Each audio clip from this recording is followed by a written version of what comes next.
Hey guys, what's up?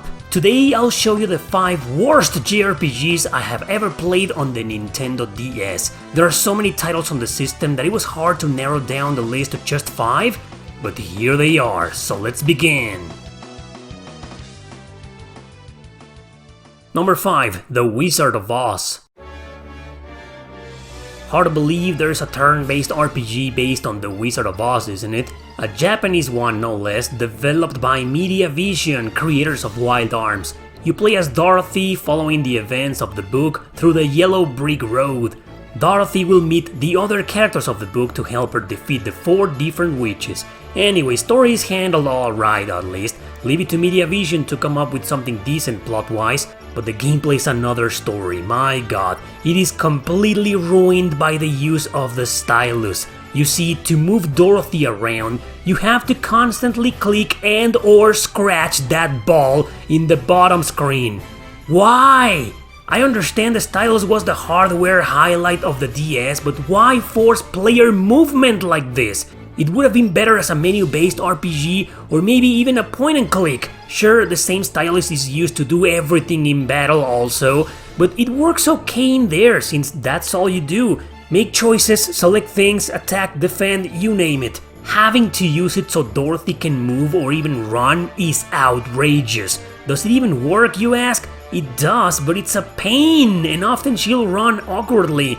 It'll be a battle between camera, controls, and your own skill at using the damn pen. It could have been a decent game, forgettable at best, but it's just ruined by that little feature right there. That's my opinion based on the experience though, so of course, I still encourage you to give it a try and decide on your own. If you're into stylus-based games, maybe this will appeal to you.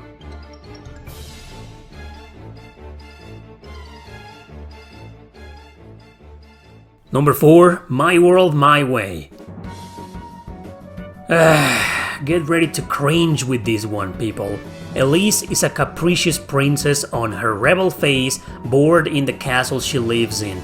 She therefore embarks on a quest to do everything she can just to impress a boring-ass NPC-looking adventurer. All because she wants to be his girlfriend. Why? Why was this game localized? What was Atlus thinking? So many fantastic JRPGs on the DS that stayed in Japan, but for some outrageous reason they decided against them, favoring this turd instead. Gameplay-wise, I'll give you this, it tried to be creative. It's unique, original, but original doesn't always mean fun. It's a joke. Literally, the journey will take you under this isometric view, deciding which way to go through grids. However, everything is decided by Elise's actions and her pout points. Just take a look at the list of actions she can perform, all with laughable names. It's a quest-driven RPG, so you'll be doing quests for the mayor of each town before proceeding to the next one. But since everything is carried out by using pout points, often you'll have to go back to town to rest and recover them. I'm telling you, it's extremely repetitive. Battles are around the layered maps and they're fought in turns. You have no allies except a goddamn parrot that can learn spells for you. Okay, it's actually a mimic slime that can increase its abilities by mimicking the enemies, but there's no challenge to it. It's very easy. It's advertised as a game for kids with an E rating for a reason. The game isn't terrible, it had interesting ideas, but it's just tiresome and it gets old fast enough. It tries so hard to be funny, creative, and charming, it ends up being straight up ridiculous. There are much better RPGs to play on the DS than this sorry excuse for a video game.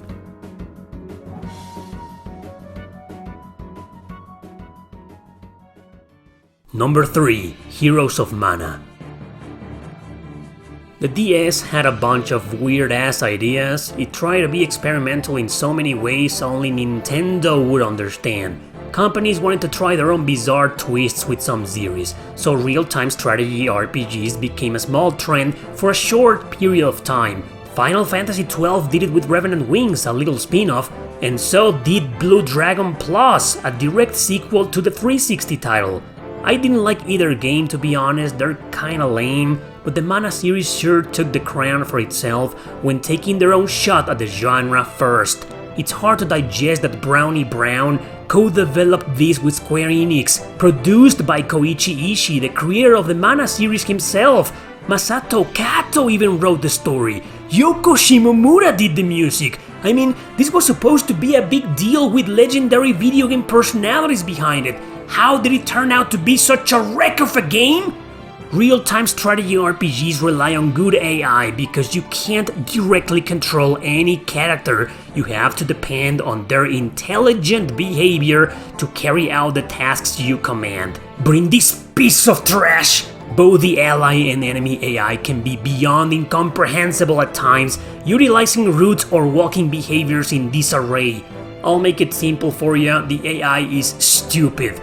Difficulties all over the place thanks to that. Often you'll either win or die in a mission because of this. And I don't want to waste your time with the management of your troops, items, etc. because it's pointless. I mean, you use resources like minerals to create buildings, but you use berries to create units out of them?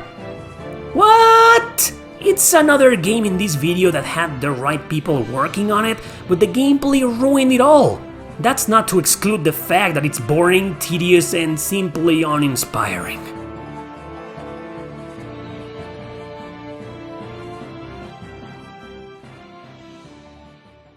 Number 2. Lunar, Dragon Song. It's a shame the Lunar series met such a pathetic demise with this entry. It's even more embarrassing to know that the original developers created it. Well, actually, they just co-developed it with a company called Japan Art Media. It was also one of the first turn-based RPGs released on the Nintendo DS. What a disgraceful way to launch the genre for a portable console, Nintendo. Shame on you! Anyway, it takes place 1,000 years before the Silver Star, which means it's a prequel to the series. You follow Gian, a delivery boy, and his best friend on a quest to become adventurers. Later, they'll start trying to save the world from a vicious tribe that wants to control the goddess Althena. Story will be acceptable in the same vein as its predecessors if it wasn't such a tropey, boring, and cringe-worthy festival. Little to no effort was spent in storytelling or world building. However, the gameplay involves a few features that annihilate whatever enjoyment you could even ask for. It's not abysmal, but it's bad. Running costs you health points for no goddamn reason. I'll never understand who came up with that idea, or why gamers thought it was good. It makes you wonder if they even bothered with this release at all. Next, combat will be alright too if it wasn't for the fact that you gotta choose between earning experience points or items. Nearly every single JRPG in existence lets you gain them both at the same time.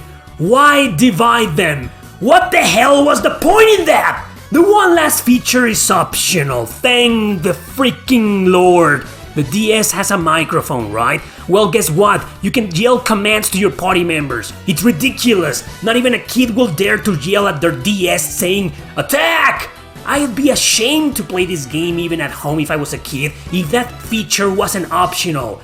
Game arts have no one but themselves to blame for co-developing this atrocity and allowing it to kill such a memorable franchise.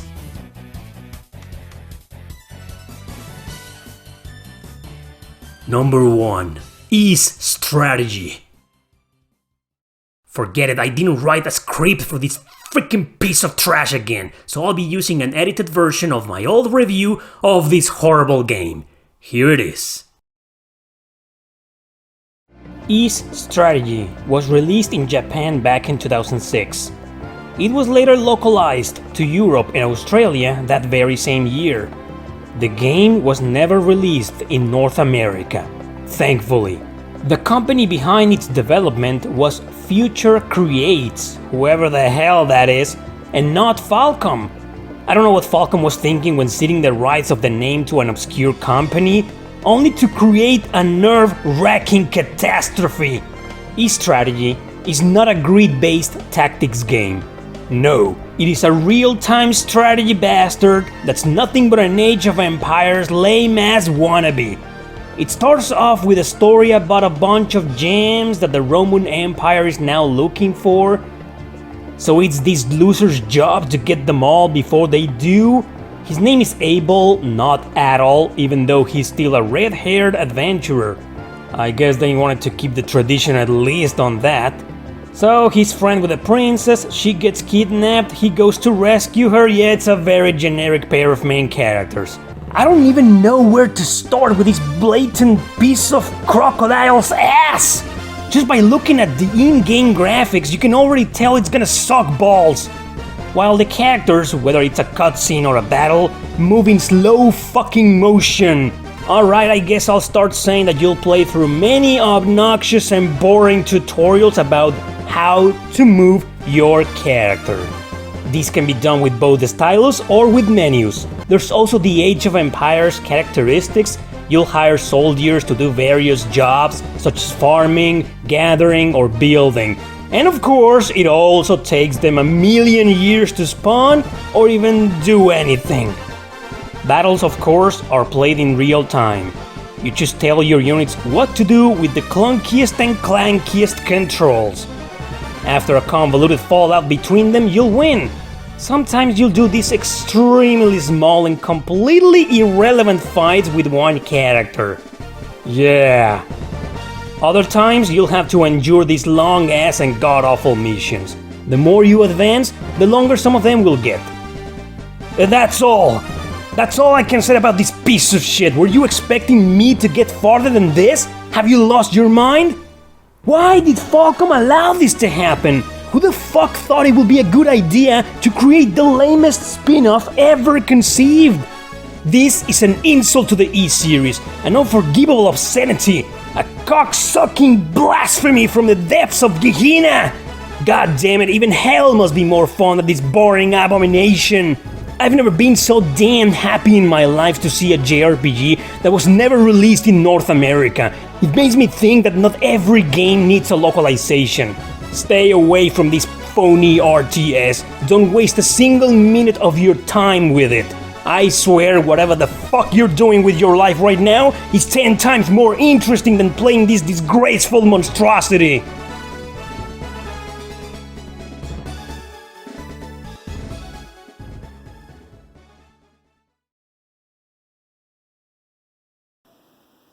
Attack!